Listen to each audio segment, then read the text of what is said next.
Bismillahirrahmanirrahim. Salam sejarah bangsa kita. Kali ini kami membawakan satu lagi kisah menarik dalam membongkar kisah sejarah.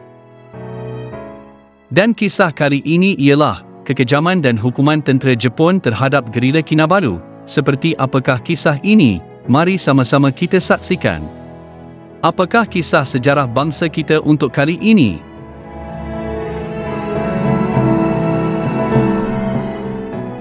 Sejarah Malaysia telah menyaksikan 4 negara berbeza masuk dan memimpin rakyatnya, tetapi mungkin tiada satu pun daripada mereka yang diingati seperti Jepun selama 3 tahun mereka berada di sini, walaupun generasi muda hari ini mungkin mengingati mereka sebagai pendudukan Jepun telah menjadi urusan yang sangat berdarah. Di Sabah, sekurang-kurangnya terdapat 3 taman peringatan ditubuhkan kerana kekejaman mereka, 1 di Sandakan, 1 di Kundasang, dan 1 di Petagas, hanya di seberang jalan dari lapangan terbang kota Kinabalu, sementara 2 yang pertama adalah untuk mengingati mangsa perarakan kematian Sandakan. Yang di Petagas adalah untuk mereka yang guguh dari pemberontakan Jesselton, satu peristiwa yang akhirnya membawa kepada satu lagi peristiwa yang dipanggil pembunuhan Jesselton. Selain menjadi sejarah yang sangat buruk, kisah ini agak menarik kerana ia terkenal sebagai salah satu daripada beberapa gerakan anti-Jepun di Asia Tenggara yang disertai oleh pelbagai kaum dan diketuai sepenuhnya oleh orang awam. Sifat penentangan berbilang etnik mungkin merupakan warisan yang paling penting. Dan atas sebab ini, gerila Kinabalu dan pemberontakan dikenang dan diperingati pertama kali oleh pentadbiran kolonial British yang kembali dan dikekalkan selepas kemerdekaan. Danny Wong, seperti dilaporkan oleh New Sabah Times, memandangkan kebanyakan orang yang mengambil bahagian dalam pemberontakan adalah orang awam. Anda mungkin mendapati ia mengagumkan bahawa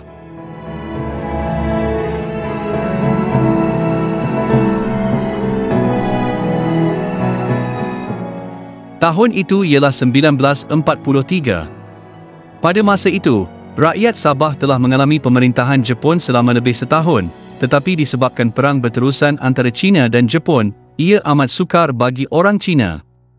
Mereka terpaksa membayar sejumlah besar wang kepada Jepun sebagai penalti kerana menyokong kerajaan China, dan pengenalan mata wang jajahan Jepun, wang pisang yang terkenal, telah menjejaskan pedagang China dengan teruk. Peniaga China menjadi mangsa utama. Barangan dibeli dengan mata wang tentera Jepun yang tidak bernilai. Walaupun mata wang itu pada mulanya diterima kerana ia dipaksa ke atas rakyat, ia tidak lama kemudian ia dihina dan dihina sebagai cara pertukaran.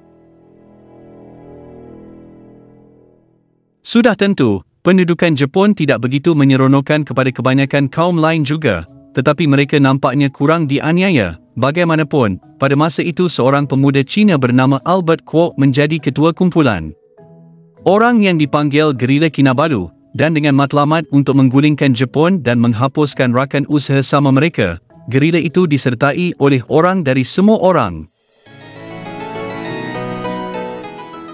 lapisan masyarakat, termasuk petani, nelayan, peniaga, kerani dan orang biasa yang ingin membela masyarakat mereka. Berdasarkan kertas akademik yang ditulis mengenai perkara itu, nampaknya pasukan pejuang kebanyakannya terdiri daripada orang Cina, tetapi ia disertai oleh kaum lain di Sabah pada masa itu juga, seperti Bajau, Binadan, Suluk dan Dusun, menjadikannya urusan berbilang kaum. Bagaimanapun, pada malam 10 Oktober 1943, gerila Kinabalu melancarkan serangan mereka, dan walaupun kebanyakannya hanya dilengkapi dengan senjata seperti parang dan lembing, mereka berjaya membunuh 47 tentera Jepun dan orang awam yang menjadi mata-mata tentera Jepun antara Tuaran dan Jesselton. Mereka juga berjaya menguasai kota Belot selama 2 hari, dan seketika itu adalah kemenangan penuh gerila. Namun berdasarkan tulisan Ismail Abbas dan Kebali, semasa kemenangan singkat itu berlaku sedikit rasa kurang senang di kalangan orang asli, kerana kononnya anggota pasukan gerila Cina menjadi zalim, Sehingga ramai di antara mereka tercicir dan pulang ke rumah masing-masing. Walau apapun, kemenangan itu tidak bertahan lama.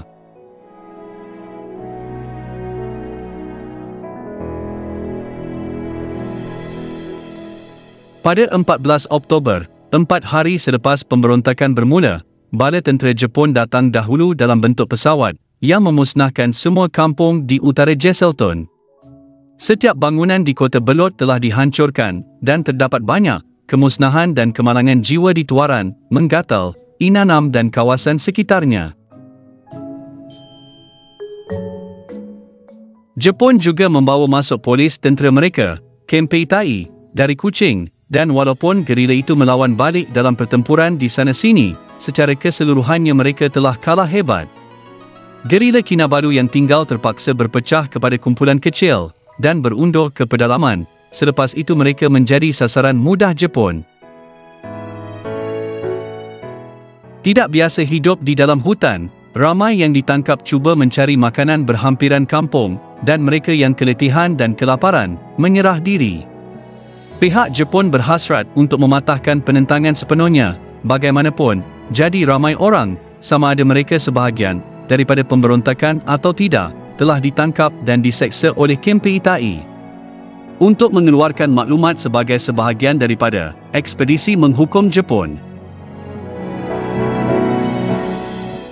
Secara keseluruhannya, kira-kira 400 orang yang dikaitkan dengan pemberontakan itu telah ditangkap, bersama-sama dengan ratusan lagi yang disyaki membantu gerila atau sekadar bersimpati dengan mereka. Mereka yang ditangkap telah disoal siasat di pejabat Kempeitai, dan sementara ada yang akhirnya dibebaskan, ramai yang ditahan dan dihantar ke berik polis dan penjara, iaitu penjara di Batu Tiga, di mana ramai yang mati akibat penyiksaan. Kita boleh bayangkan apakah jenis penyiksaan yang ditanggung oleh rakyat Sabah yang ditangkap, tetapi maklumat oleh seorang mangsa yang terselamat, menunjukkan betapa kreatifnya orang Jepun itu. Selain dipukul sebatang kayu ke telinganya sehingga pecah gegendang telinganya, dia juga menceritakan pernah diberi makan secara paksa, 3 atau 4 cawan nasi mentah, kemudian disumbatkan hos ke kerongkong yang mengisinya dengan air. Anda boleh bayangkan yang lain. Kira-kira 3 atau 4 jam kemudian rasa sakit itu menjadi sangat perit.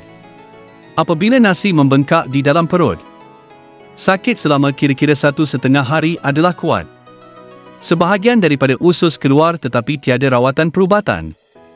Ia berdarah seketika, ia sangat menyakitkan secara beransur-ansur, ia menjadi lebih baik. Saya sempat menolaknya dengan tangan. Kemudian soal siasat diteruskan. Daripada maklumat mangsa yang terselamat. Dari penyiksaan inilah ada yang mengkhianati maklumat gerila kepada Jepun, yang membawa kepada penangkapan dan pembunuhan selanjutnya, Albert Kwok dan orang-orangnya, yang bersembunyi di kawasan Shantung di Penampang. Menunggu bantuan daripada tentera bersekutu, mungkin telah mendedahkan lokasi mereka kepada Jepun dengan cara ini. Jepun segera mengepung kawasan itu, dan mengeluarkan kata dua kepada Albert Kwok, menyerah kalah atau Jepun akan membunuh semua orang di kawasan Shantung. Tidak mahu mengorbankan darah penduduk kawasan Shantung di tangannya, serta tidak mempunyai sumber untuk melawan, Albert Kwok dan orang-orangnya menyerah diri kepada Jepun. Pada 19 Disember 1944, mereka telah ditangkap dan dibawa ke penjara Batu Tiga dengan kereta api.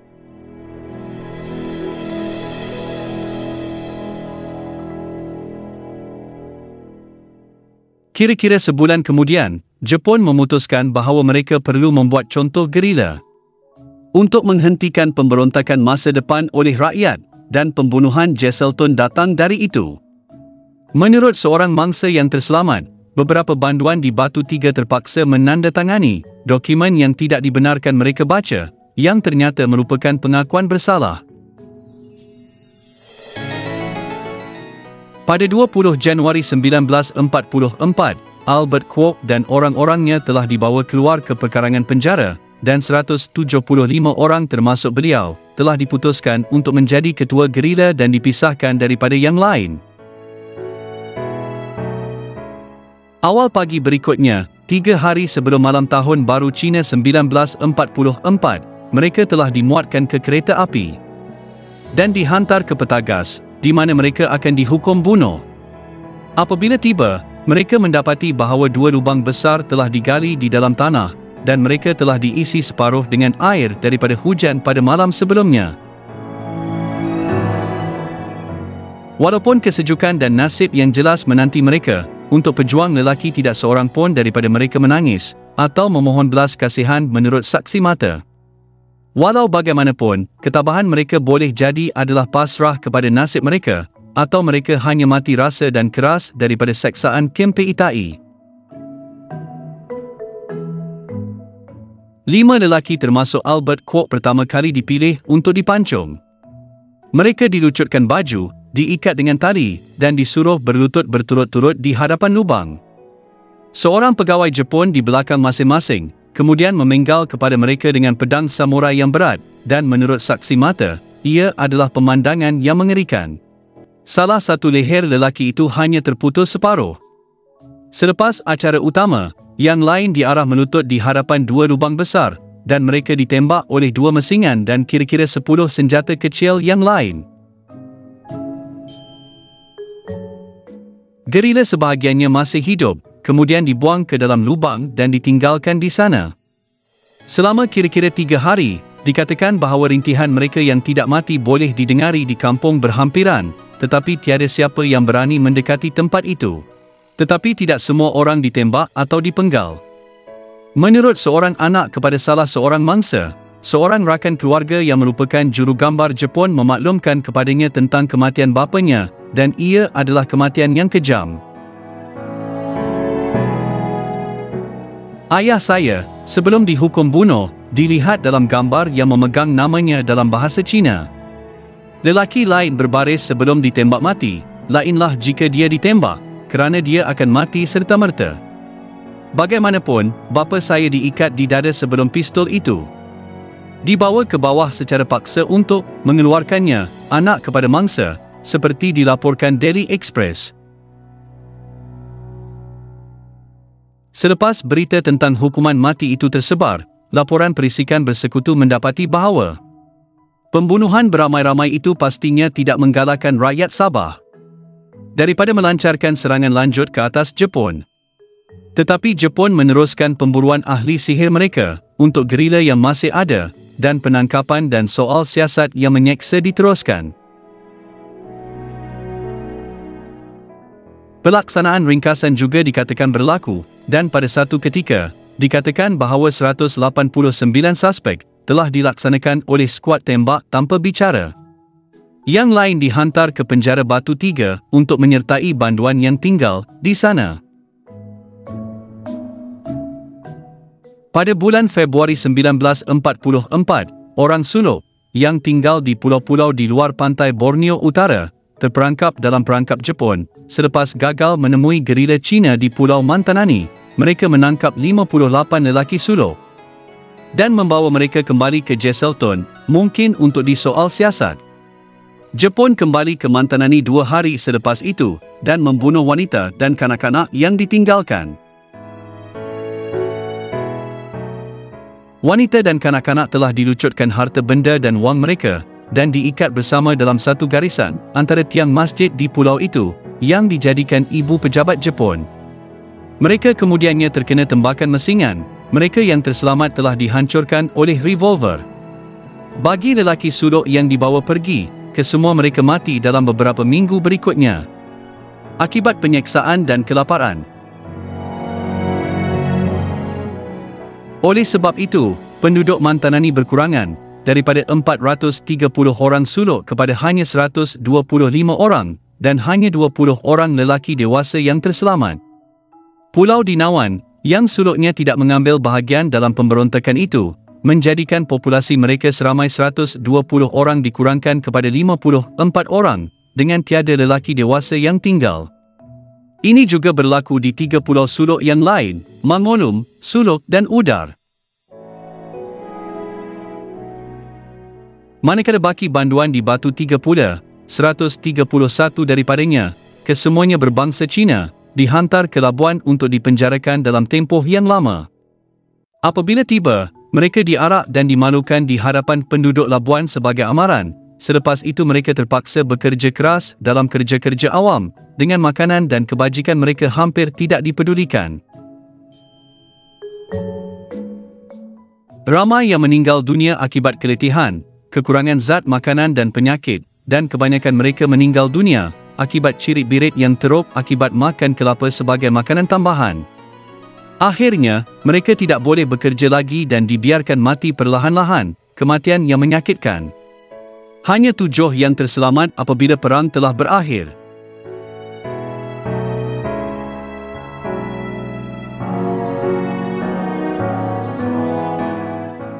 Selepas perang tamat, sumber memetik bahawa daripada 2,400 yang terlibat dalam pemberontakan, 1,300 mati, dengan jumlah kematian Jepun berjumlah 1,900. Orang ramai menyedari terdapat keperluan untuk menjaga mangsa perang dan keluarga mereka ketika itu.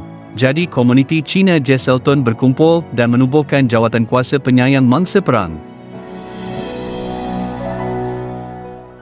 Jawatan kuasa ini bertanggungjawab untuk upacara peringatan pertama bagi mangsa pembunuhan beramai-ramai Jesselton di Petagas pada 20 Januari 1946.